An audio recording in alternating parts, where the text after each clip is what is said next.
the palm of your hand.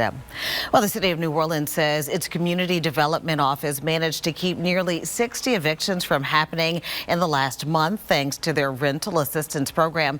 It was launched last year to help those struggling to make ends meet during the pandemic. WDSU's at Sherman DeSalle live tonight and tells us tenants and landlords are thankful for the support, but they're also saying that there's still some work to do. Sherman.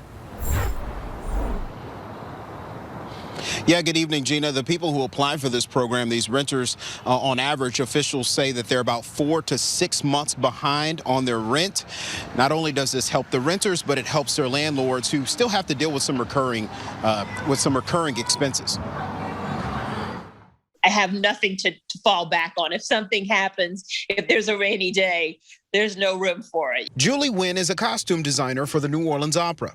No shows during the pandemic have made it harder for her to pay rent. She's thankful to have a landlord who understood, but operating property is still expensive. And I can't put off the things that need to be done, the maintenance items. So I don't have the cash flow that we used to, but I've been able to keep the tenants. Aside from the federal moratorium being extended, the city of New Orleans' rental assistance program has been stepping in to keep property owners afloat.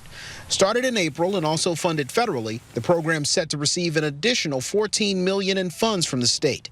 Housing advocates applaud the city for their efforts, but adds that more needs to be done for housing security, including making fair and equal housing a priority in Louisiana.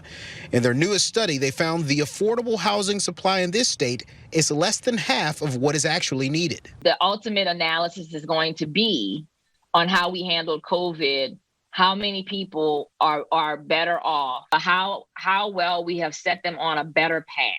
And that's the true test. The city's housing director tells WDSU that's in Mayor Cantrell's plans, working on housing stability, workforce development, and working wages. Until then, the assistance program will continue. And Julie's grateful for the burden lifted off of her shoulders. I can't begin to tell you how much of a weight it's been.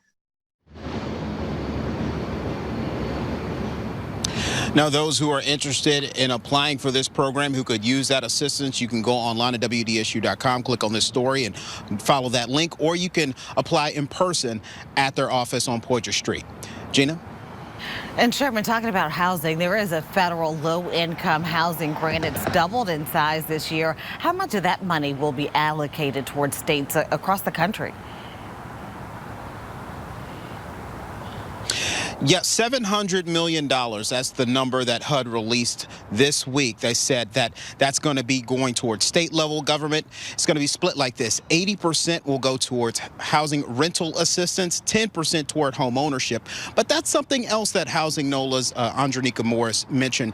She said that although that sounds great on paper, on average, each year, New Orleans only gets a small portion of that money allotted in that. Back to you.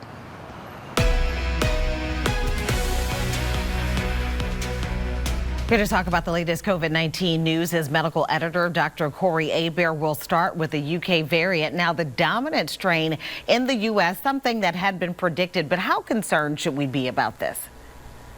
Well, I think we should be very concerned. And